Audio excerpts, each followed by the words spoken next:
الرجيم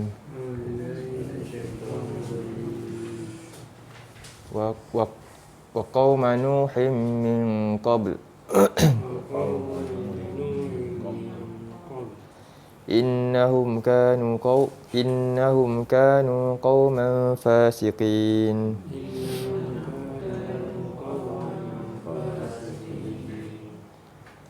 Wa qauma Nuhin. Apa dia punya makna dia?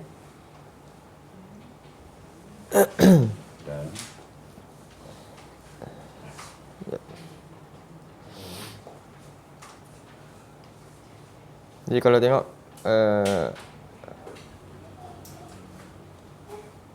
kataan Nuh tu baris atas juga. Wa qauma Nuh.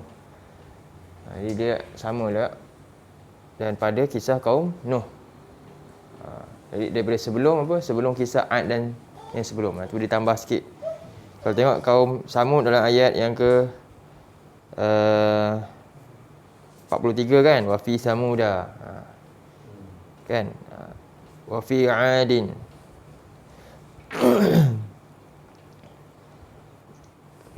Jadi dia ambil daripada yang sebelumnya, ataf kepada perkataan Samud tu. Atuf lah. Tapi dia dengan membuang fi tu dengan buang pada tu.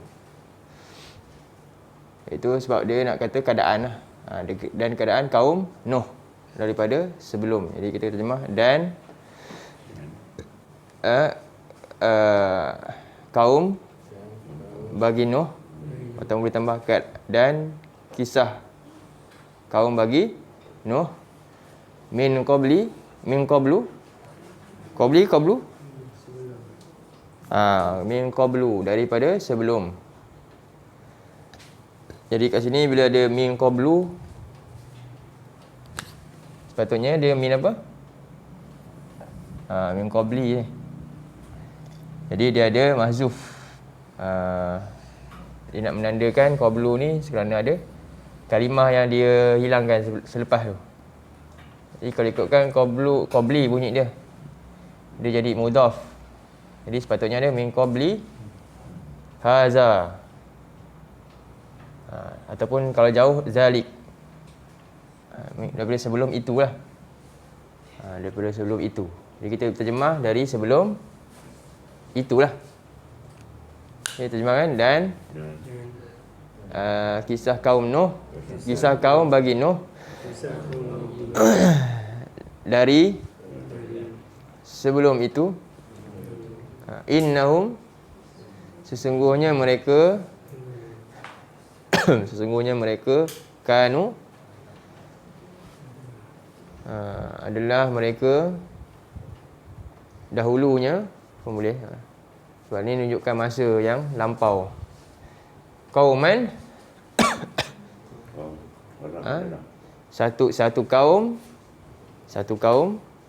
fasiqin yang fasik. Jadi ini sifat lah. Tambah yang je. Kita tak payah sebut orang-orang dah. Sebab dia dah rujuk sifat pada kaum ni.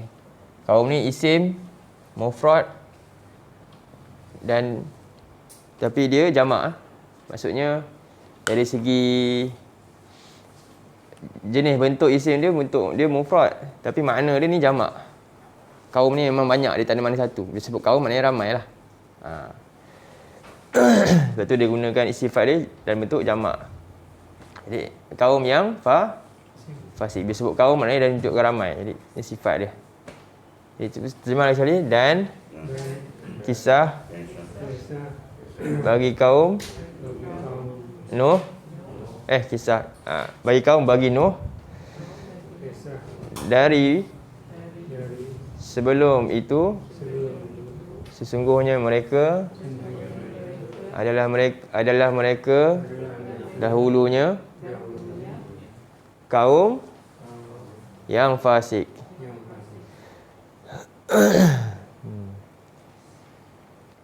Boleh terjemahlah seorang-seorang. Apa nak dulu? Haji Isu boleh? Boleh. Dan kisah kaum Nuh dari sebelum apa? sebelum itu semuanya mereka adalah mereka kaum yang fasik. Haji Adam. Dan kisah kaum Nabi Nuh dari sebelum itu semuanya mereka adalah mereka satu kaum yang fasik. Ya, Ahsan. Pada aku. Dan kisah kaum Nabi Nuh dari sebelum itu sungguhnya mereka dahulunya kaum yang fasik. Satu kaum yang fasik. Ya, Ahsan. Dan kisah kaum bagi Nuh dari sebelum itu, Ya. sesungguhnya mereka adalah mereka dahulunya satu kaum yang fasik. Ahsan. Ya. Dan Ya. kisah kaum bagi Nuh dari sebelum itu, sesungguhnya mereka adalah mereka satu kaum yang fasik. Ummah. Dan kisah kaum bagi Nuh daripada sebelum itu Dari daripada itu sungguhnya mereka adalah kaum yang fasik. Ya. Imran. Dan kisah kaum Nabi Nuh daripada sebelum Dari sebelum. itu sesungguhnya mereka adalah kaum yang fasik. Ahsan. Ya, Anas. Dan kisah kaum bagi Nuh daripada itu sesungguhnya mereka adalah mereka dahulunya satu kaum yang fasik. Ahsan. Ustazah. Dan kisah kaum bagi Nuh daripada sebelum itu, sesungguhnya mereka adalah mereka dahulunya satu kaum yang fasik. Ya, Samira. Dan kisah kaum bagi Nuh daripada sebelum itu, sesungguhnya mereka adalah mereka dahulunya satu kaum yang fasik. Ya, Ahsan. Satu lagi tentang huruf jar, dia ada 3. Huruf jar apa? Min kan? Ada ila. Jadi min ada makna dari ataupun kadang-kadang makna dia daripada. Ila pun kadang ada makna ke atau kepada. Jadi penggunaan untuk dari ni dan juga ke ni bila ada masa ataupun arah atau tempat. Jadi bila dia perkataan selepas tu rujuk pada masa, arah dan tempat, kita guna dari. Bila rujuk pada yang lain selain daripada 3 ni, maka kita sebut contohnya, saya datang dari Kuala Lumpur, saya dari Kuala Lumpur ke Melaka. Dia tak boleh kepada. Dari lah. Jadi penggunaan dari dengan ke ni untuk 3 ni. Masa, arah, tempat untuk bahasa Melayu lah.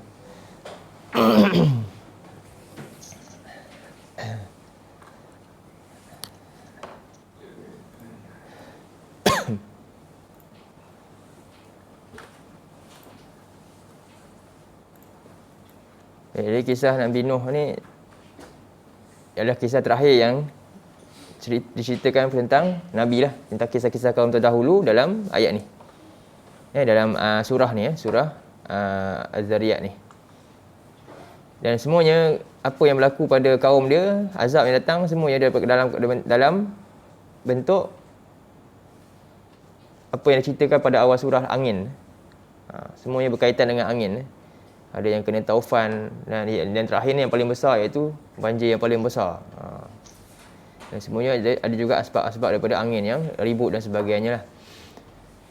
Antara tujuan kisah-kisah Nabi ini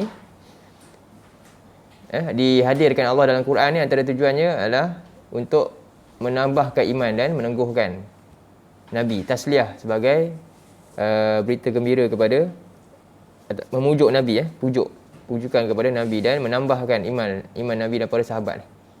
Sebab itu dalam surah 11 ayat 120.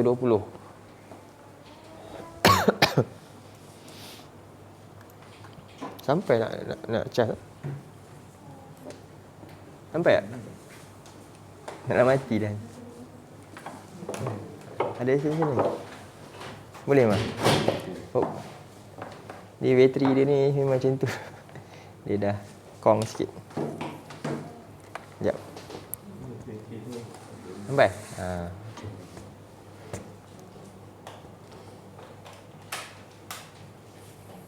Jazakallah. Surah 11.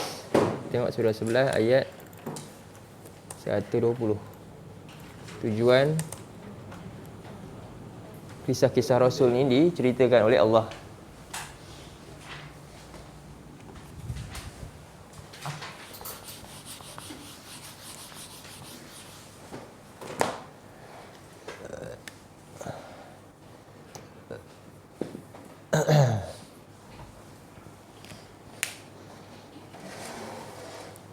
A'udzubillahi minasyaitonirrajim.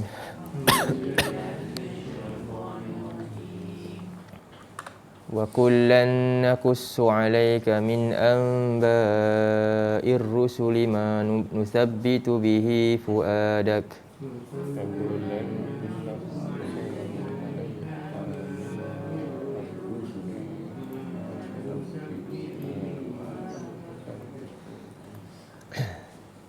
وَجَاءَكَ فِي هَذِهِ الْحَقُّ مَوْعِظَةٌ وَذِكْرَى لِلْمُؤْمِنِينَ.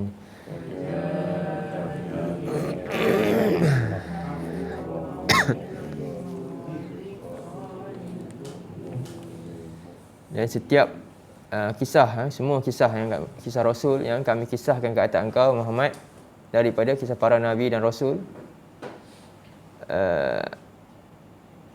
dengan tujuan nusabbitu bihi fuadak, yang dengannya kami meneguhkan hati engkau. Tujuan kisah Rasul ni adalah untuk menambahkan iman bagi orang yang beriman lah. Dia khas untuk orang beriman. Jadi bagi orang yang tak beriman, dia akan banyak pula dia punya penolakan dia lah. Antaranya dia kata ini kisah-kisah dongeng dan sebagainya.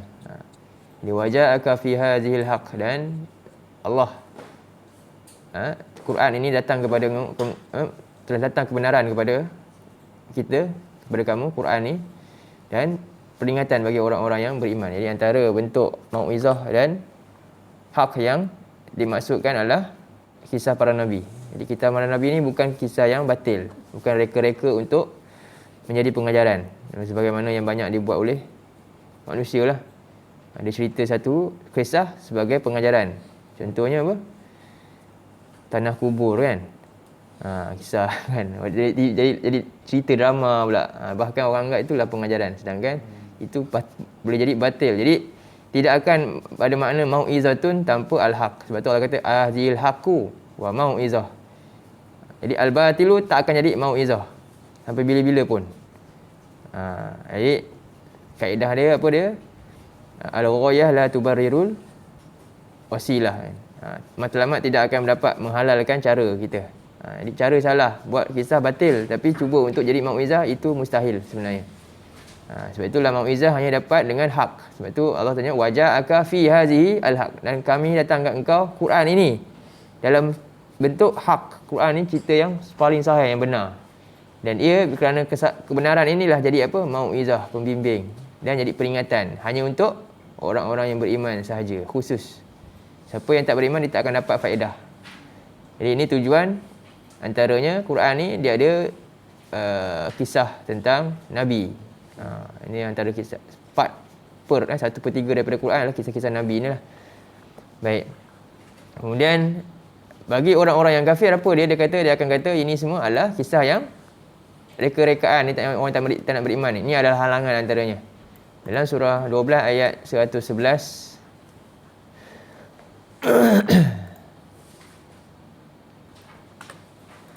12 ayat 111.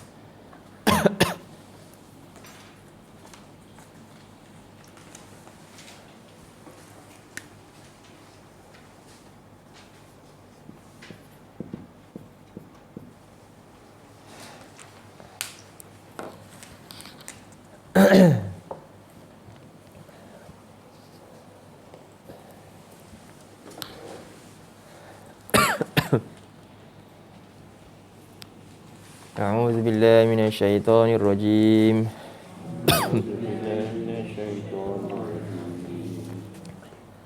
لقد كان في قصصهم عبرة لأولي الألباب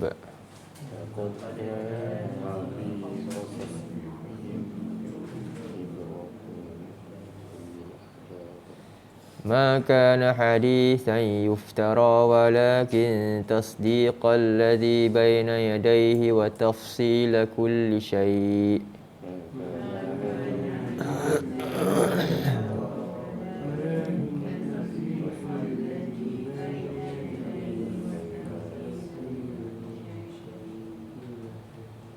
وتفصيل كل شيء وهدى ورحمة لقوم يؤمنون.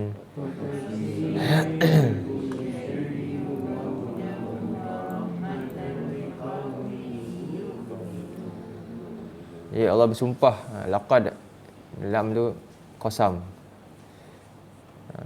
Dan Allah juga membuat pengesahan. Jadi dua lah, lam tu juga makna dia sumpah. Wallahi qad, itu makna dia.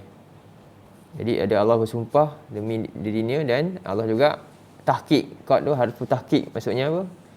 Bertujuan untuk mengesahkan benarnya. Jadi benar-benar Allah kana fi qasasim adalah pada kisah mereka, iaitu para nabi ni, kisah nabi antara Nabi Yusuf dalam surah ni benar-benar adalah ibrah. Ibrah ni maknanya macam-macam. Ibrah ni adalah macam-macam sebenarnya. Kita kata ibrah ni apa? Pengajaran lah. Sebenarnya pengajaran, perbandingan, panduan, itu semua ibrah nama dia. Ibarat kita boleh buat bandingkan, oh begini. Dan kita boleh tahu akibat dengan buat ni, akibat dia begini. Kita boleh tahu jalan mana baik, jalan mana buruk, mana benar dan mana salah. Itu ibrah lah. Li'ulil albab. Tengok sama macam tadi, hanya untuk orang-orang yang beriman. Antaranya sifat orang beriman adalah ulil albab. Orang beriman itu adalah orang yang cerdik, bijak dalam kehidupan dia, memandang dari sudut akhirat dia. Dan makana hadisan. Makana. Jadi di sini ada bila sebut makana ni penafian. Bermakna apa? Bila sebut, dia tak akan tiba-tiba munculnya keadaan ni, melainkan ada sebab dia, iaitu adanya tuduhan yang mengatakan ini semua adalah tipuan, ini semua adalah ciptaan rekaan. Sebab itulah Allah kata makana hadisan yuftara. Bukanlah ini semua kisah yang diada-adakan, dibuat-buat saja, reka-rekaan. Walakin tasdiqal ladzi bayna yadayhi wa tafsila kulli syai'. Sedangkan ini adalah yang membenarkan. Tetapi ini semua adalah demi untuk membenarkan kisah yang terdahulu lagi, yang kitab-kitab yang sebelum yang diceritakan dulu, kitab-kitab yang Allah pernah turunkan sebelumnya. Dan tafsilan, memperincikan segala sesuatu yang dahulunya tak jelas. Sebab banyak dahulunya kisah para nabi ini telah diselewengkan. Contohnya tentang Nabi Nuh ni diselewengkan, Nabi Adam pun sama. Daripada kisah Nabi terdahulu semuanya telah diselewengkan oleh ahli kitab yang tidak amanah pada masa tersebut. Jadi turunnya kisah ini pula, Quran ni penutup kepada seluruh kitab, dan Rasul yang menyampaikan Quran ini adalah penutup kepada seluruh Nabi dan Rasul. Adalah tujuannya adalah untuk memperjelaskan kebenaran yang ada pada kitab yang sebelumnya dan memperincikan balik segala sesuatu yang dahulunya telah diselewengkan, ditutup. Tentu Nabi Sulaiman juga, kisah-kisah Nabi mereka tukar jadi kepalsuan. Itu tujuan Quran ni turun. Dan wahudan warahmah, dan ia menjadi petunjuk serta rahmat, tanda kasih sayang Allah kepada kaum yang beriman. Serupa juga kepada kaum yang beriman. Jadi hanya mukmin sahaja yang beroleh faedah daripada kisah-kisah Nabi. Bahkan bukan kisah Nabi, apa saja yang terdapat dalam Quran ni selain kisah hukum hakam ataupun ibarat daripada Allah ke pengajaran daripada Allah tentang alam ni ke dan sebagainya, hanya dapat manfaat oleh siapa yang benar-benar beriman dengan Quran ni. Lepas tu kata Ibnu Mas'ud dalam satu asar dia kata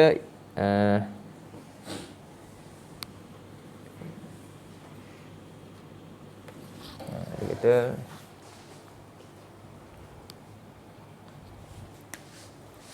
ni Ibnu Mas'ud kata ni asar bukan yang daripada hadis Nabi.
Untuk Zoom ni sekejap okay.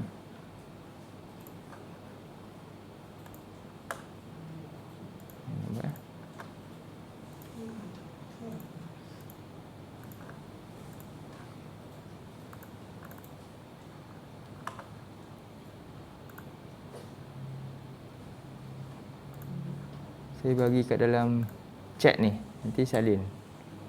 Saya bagi kat dalam chat ni. Okey, tu. Dapat okey. Ni kata Ibnu Mas'ud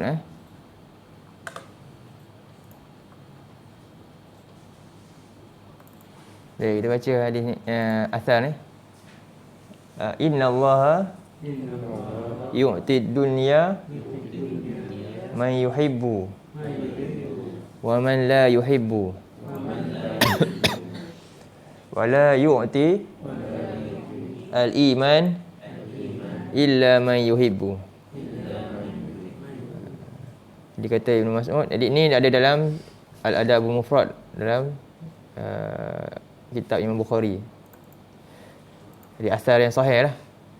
Jadi inna Allaha yu'ti dunya man yuhibbu. Sesungguhnya Allah memberikan dunia ini semualah, kelazatan dunia ke nikmat semua kepada orang yang dia suka, wa man la yuhibbu, dan juga orang yang dia tak suka. Allah bagi dunia ni kepada orang yang dia suka dan dia tak suka. Wala yu'til iman, dan Allah tak akan beri iman illa man yuhibbu, melainkan kepada orang yang dia cintai. Inilah beza juga, inilah sifat Ar-Rahman dan Rahim. Ar-Rahman dunia kepada semua makhluknya, manakala Ar-Rahim apa dia? Wa kana bil mu'minina rahima. Ni penyayang Allah hanya kepada orang-orang yang beriman. Baik. Sekarang kita masuk dalam kisah Nabi Nuh. Sebab itulah pengajaran daripada awal kisah-kisah para nabi ni tujuannya adalah untuk menambah iman bagi orang beriman dan menambahkan kekufuran bagi orang-orang yang tidak mahu beriman. Jadi dalam ayat ni wa qauma Nuhim min qabl. Kaum Nuh. Jadi kaum Nuh ni antara kisah, ada surah khas cerita surah Nuh kan. Dan Nabi Nuh ni adalah Nabi yang adalah Rasul pertama selepas Nabi Adam lah. Kata Ibnu Abbas,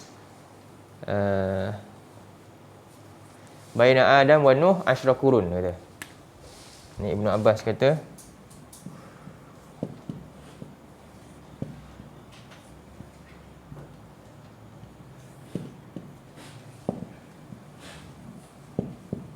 Baina Adam wa Nuh 10 qurun. Di antara Adam dan Nuh ada apa? 10 qurun. 10 generasi. Qurun ni generasi. Dalam riwayat sahih, generasi ni dia ikut kita lah. Hari ni manusia paling lama berapa kurun hidupnya? Pendek dah kot. Tapi kalau ikut generasi yang awal dulu, Nabi Adam, dia mati, dia wafat, umur dia 960 tahun. 960 tahun tu paling sahih lah. Nabi Adam 960 tahun. Jadi kira-kiranya purata generasi dulu satu kurun 1000 tahun. 1000 tahun. Dan Nabi Nuh pun 1000 tahun juga kan. 950 tahun dia berdakwah dan umur dia ada pendapat 1000 tahun. Jadi begitulah maksudnya. Maknanya kalau kita 10 kurun, 10 kurun maknanya apa? Di antara Nabi Adam dan Nabi Nuh berapa? 10,000 tahun lah jarak dia. Jarak dia 10,000 tahun. Jauh juga tu. Jadi banyaklah dia generasi yang sebelum-sebelumnya, itu anak cucu Nabi Adam. Idris macam mana? Jadi ada pendapat Idris, ada yang kata sebelum, dan ada pendapat yang kata kerana selepas. Dua pendapat. Kita susun sebelum kan, Adam Idris. Tapi ada yang pendapat yang lebih ni sebenarnya selepas Nabi Idris. Ya. Dan kalau dia sebelum, maknanya dia tak termasuk Rasul lah. Wallahu ta'ala alam. Tapi itulah ada dua pendapat. Kerana kata Ibn Abbas ni, maka ketika tu ada dua pendapat mengatakan Idris sebenarnya selepas Nabi Nuh. Baik.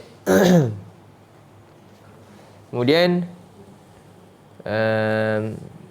Nabi Nuh juga disebut Abul Bashar As-Sani.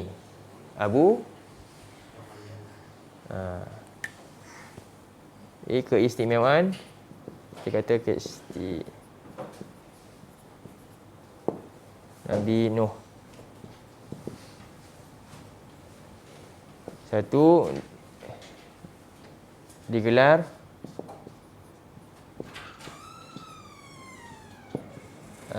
bapa manusia. Kedua, Abu Bashar.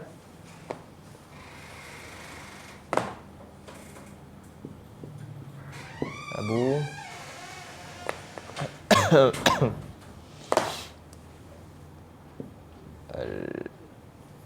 Al-Bashar Al-Thani.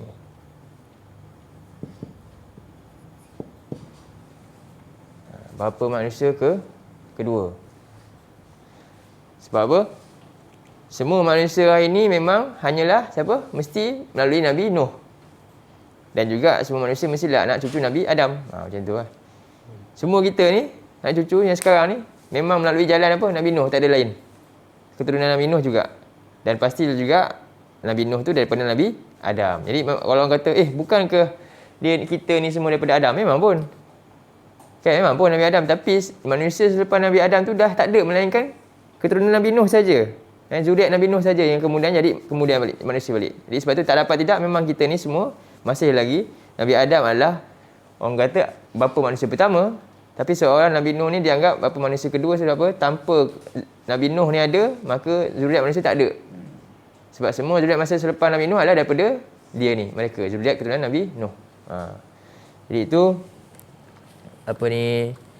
antara keistimewaan Nabi Nuh. Antaranya dalil dia dalam surah 17 ayat 3.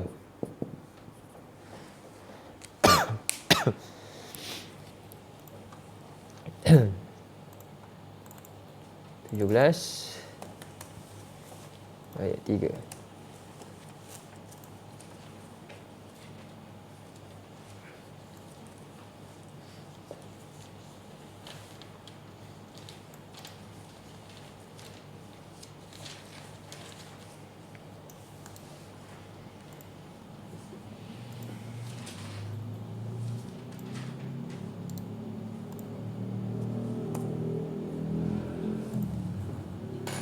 A'udzu billahi minasyaitonir rajim.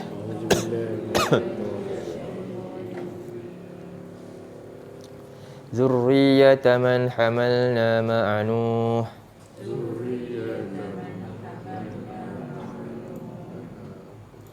Innahu kana 'abdan syakura.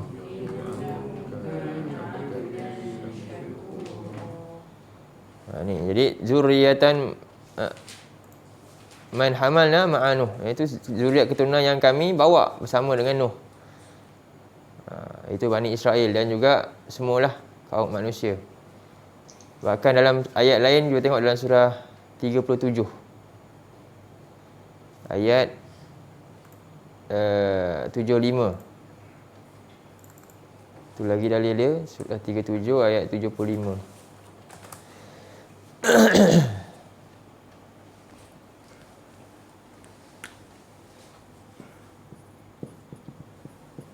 Hingga 77. A'udzu billahi minasyaitonir rajim. Wa laqad nadana Nuhun falani'mal mujibun.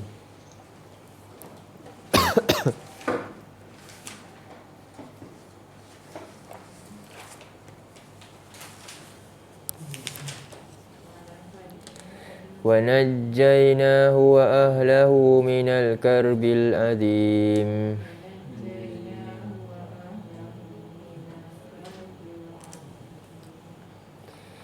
وَجَعَلْنَا ذُرِّيَّتَهُ هُمُ الْبَاقِينَ.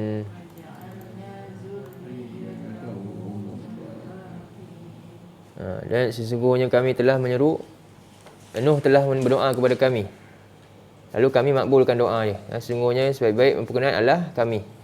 Wa najjaynahu wa ahlahu minal karbil azim, dan kami telah selamatkan dia dan pengikutnya dari bencana yang amat dahsyat. Dan kami jadikan zuriatnya itu, mereka itu adalah kaum yang berbaki. Untuk apa? Baki maknanya ada tinggal supaya manusia dapat teruskan kehidupan di muka bumi, ada lagi. Jadi ini dalil tentang Nuh ini. Antara keistimewaan dia adalah Abu Al-Bashar Al-Thani. Kerana apa? Keturunan yang ada hari ini adalah daripada keturunan Nabi Nuh, di atas kapal, yang Allah selamatkan atas kapal. Jadi Nabi Nuh ni, dia ada anak dia. Dia ada 3 kan. Pertama Ham, kedua Sam, dan yang ketiga Yafis.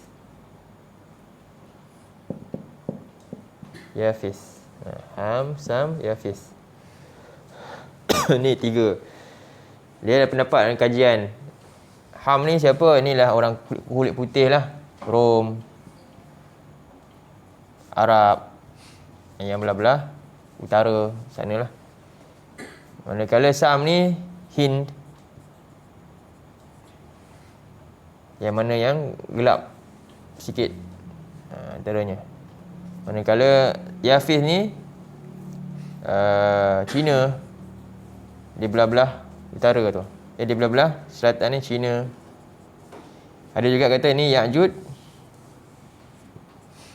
Ma'juj, turunan ni. Ni 3 tu terpecah lah di seluruh. Kita tak tahu yang mana satu lah. Mungkin kita dah bercampur ke kan antara ni dengan ni ke, wallahu ta'ala alam. Dia bertiga keturunan ni. Ham, Sam dan Yafis ni, maka berterabur lah generasi manusia jadi pelbagai kaum yang ada hari ni.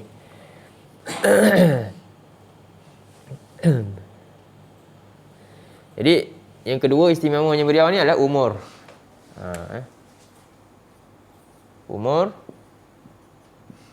beliau 1000 tahun.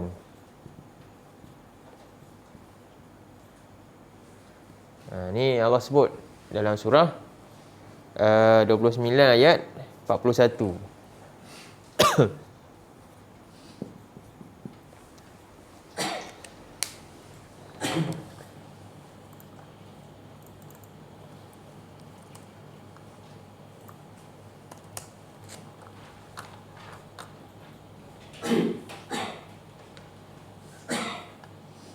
Eh, 14 bukan 41 ah.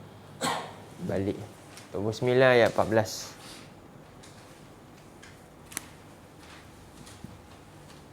Ayat 14. Allah. Jatuh. Pakai ni dalam Zoom kan. Tak dengar. Okey. A'udzubillahi minasyaitonirrajim.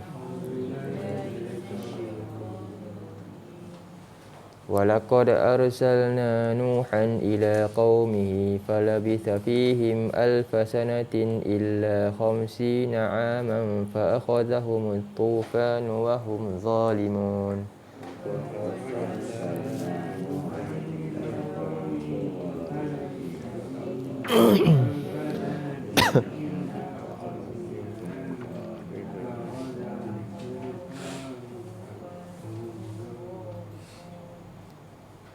Dan benar-benar pasti kami telah utuskan Nuh kepada kaumnya dan dia tinggal bersama mereka 1000 tahun kecuali 50. Maksudnya 950 tahun Nabi Nuh ni berdakwah. Fa akhadhahum tufan, lalu mereka dilanda taufan kerana dia dalam keadaan mereka ni zalim. Baik. Ini antara keistimewaan Nabi Nuh. Jadi kalau kita tengok antara pendapat yang paling masyhur juga, sepanjang 1000 tahun berapa orang beriman? 80. 80 orang. Jadi kalau kita kira purata 1000 tahun tu bagi dengan 80, maknanya 12 tahun seorang je beriman. Jadi dia mengajar ni 12 tahun, seorang je yang ikut. Lain semua tolak. Bayangkanlah. Sepanjang 12 tahun, setiap 12 tahun barulah seorang beriman. Begitulah mencabarnya dakwah Nabi Nuh ni. Dan yang ketiga, Nabi Nuh ni adalah Rasul yang pertama.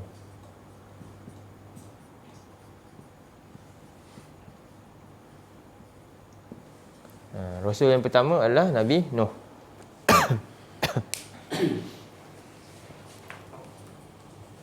Sebagaimana dalam hadis dan Sahih Bukhari tu, ketika nak dapat syafaat uzma kan, pergi Nabi Adam, kerana dia ada Abu Bashar. Nabi Adam tolak, akhirnya sampai seterusnya pergi ke Nabi Nuh. Apa kata manusia kepada Nabi Nuh? Ya Nuh, anta awalur rusul ila ahlil ard. Itu dalil dia. Dalam hadis tu dia kata, ya Nuh, anta awalur rusul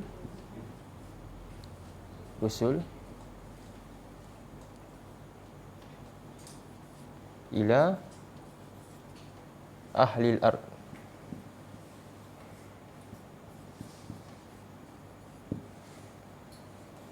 Wahai Nuh, engkau adalah Rasul pertama yang diutuskan ke bumi, kepada penduduk bumi. Ni dalil kepada bila orang tanya siapa Rasul pertama, bukti dia ni lah. Dalam Sahih Bukhari nombor 4712 kalau nak rujuk. Sahih Bukhari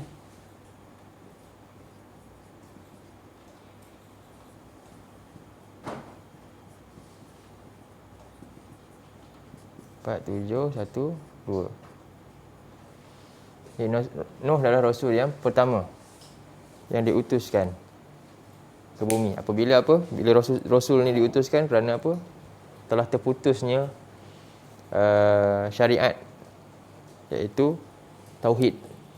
Ajaran tauhid telah lenyap.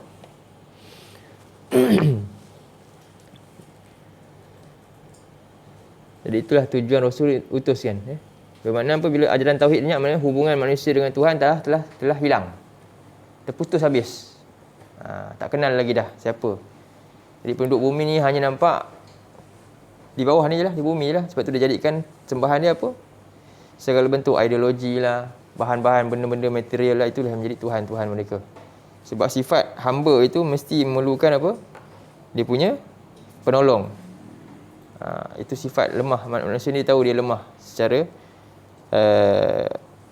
fitrahnya. Lalu mereka memang akan mencari sesuatu untuk mendapat kekuatan lah, kan. Tapi kerana tidak ada wahyu ni, maka mereka tak tahu jalan tu. Dan itulah Rasul diutuskan. Bila dah terputus dia tauhid, maka Rasul diutuskan. Ni antara apa beza dia. Rasul diutuskan apa? Ajaran tauhid telah hilang di muka bumi ni. Lepas tu tujuan Rasul diutuskan antaranya surah berapa? 16 ayat 36, kan.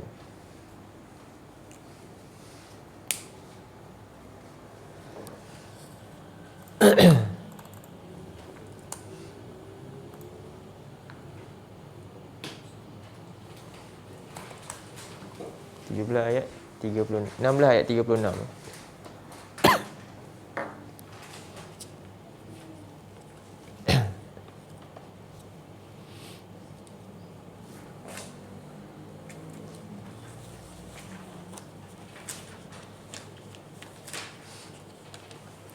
A'udzu billahi minasyaitonir rajim.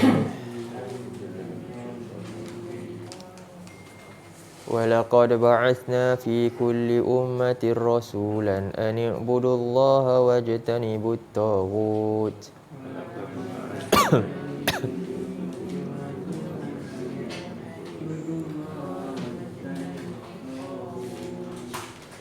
Dan benar-benar pasti kami telah utuskan setiap umat itu seorang Rasul dengan slogan dia apa? Abdikanlah dia, iaitu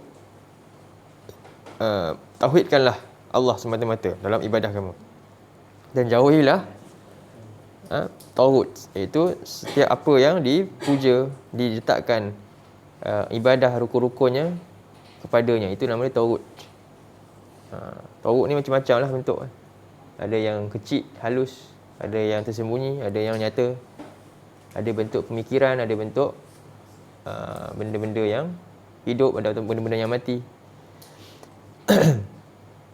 Jadi apa saja yang diletakkan ibadah, iaitu diletakkan rasa cinta, harap dan takut kepadanya, maka itu adalah taghut.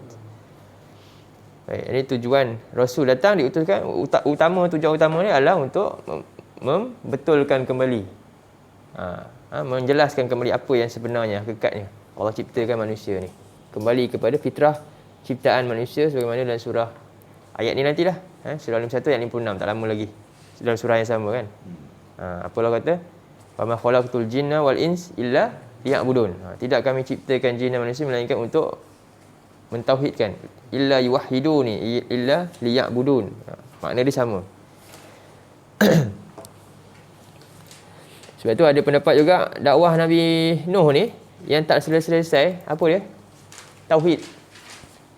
Nabi Nuh tak bawa benda lain, tak bawa syariat apa-apa pun. Tauhid je. Sebab apa? Dia tak selesai lagi orang buat syirik. Selagi tak selesai orang buat syirik, dia tak bawa benda lain. Sebab tu kita hari ni, kesilapan kita apa dia? Apa kesilapan dakwah kita? Tauhid tak selesai lagi, orang tak tahu. Kan? Tak tahu pun macam mana. Tapi duk ajar yang kadang-kadang tu yang tak penting pun. Ini kesilapan dia. Jadi itulah dakwah yang paling utama. Jadi kita boleh belajar kat ni, maknanya paling utama dalam kehidupan ni adalah punca juga diazab sebab tauhid lah juga, sebab syirik lah. Dan dakwah yang paling utama adalah mengajak manusia kepada mentauhidkan Allah. dengan ikut ajaran Allah, satu-satunya itu panduan hidup, itu Quran ni. Dan beliau juga Allah namakan dia abdan syakuran. Antara gelaran dia yang keempat, Allah kata abdan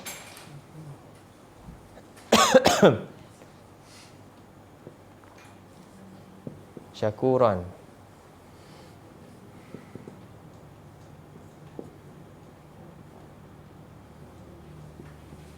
Ni kalau kita tengok dalam surah tadi lah, surah 17 ayat 3 tu.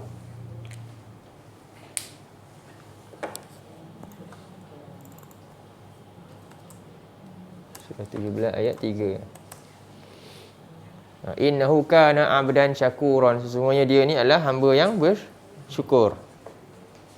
Jadi para ulama bincang kenapa Allah namakan abdan syakuran. Kalau ikutkan kisah dia apa? Abdan saburan lah. Kan?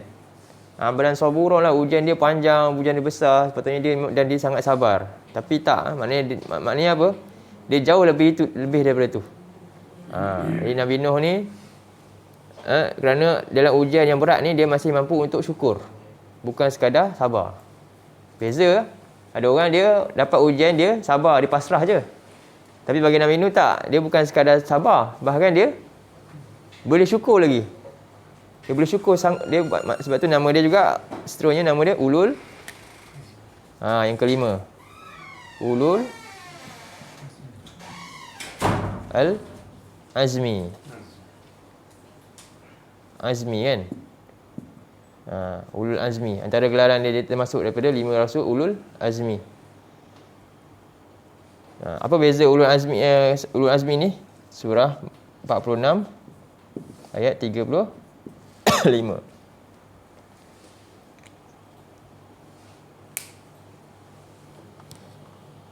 Fasbir kama sabara ulul azmi. Sabar ulul azmi tak sama dengan sabar orang lain. Itu beza dia. Jadi salah satu ulul azmi ni dia uji dan dia sabar dan dia tidak berhenti berazam dalam syukur dan dia bukan hanya pasrah. Dia bukan sekadar sabar dan pasrah tapi dia jalankan tekad dan azam yang baru. Dia tak boleh yang ni, dia guna cara lain pula. Tak boleh yang ni, dia tak pernah berhenti kata tak apalah, dia pasrah, dia sabar je. Tak. Kan? Dia bukan sekadar macam kita lah. Sabar ni duduk diam je lah, akhirnya duduk kat situ je. Tak. Sentiasa dia akan mara lagi. Itu namanya ulul azmi. Dia tak pernah berhenti bertekad untuk capai matlamat. Jadi ni sebab tu lah Allah namakan dia abdan syakuran dan Allah gelarkan dia juga ulul azmi. Sebab dia bukan sekadar sabar tapi dia juga bersyukur. Dia dapat complete set orang-orang yang beriman ni. Ada orang beriman dia sabar saja. Tapi beza makam dia sabar dan syukur dua-dua sekali. Baik.